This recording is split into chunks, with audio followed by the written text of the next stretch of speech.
tumawag naman sa iyo yung ano mo, yung principal nyo, yung sa school nyo? Anong Actually sabi? po, nanood po yung president po ng school namin. Hi, Ma'am Marian po. Hello po. And humingi po sila sa akin ng video po kasi pinalabas po nila after flag ceremony po sa school po. Kasi hello po sa lahat po ng mga Thomasians po dyan. Of course, sa lola and lolo ko po na nanonood po dyan. Sa Bicol po. And sa lahat po ng mga Sipocoteños po. Hello po. Thank you. Pero Tuwang-tuwa yung mga Uragon. Siyempre, proud na proud sila eh. Pero ang tanong ko, siyempre, sobrang busy mo niyan, for sure. Kailan ka kaya makakabalik sa eskwela?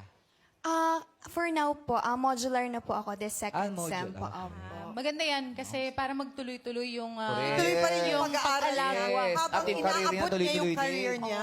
Correct. Ang importante, gumagawa ng paraan para makapagpatuloy. Correct. Tama. At Yan ang importante. magpasalamat din tayo sa school mo kasi binigyan ka nila ng provision para mapagpatuloy mo ang pag-aaral mo. At ngayon naman, Carmel, gusto ko malaman, anong message mo sa mga kapwa mo contenders at sa mga na-inspire mong sumali sa next season?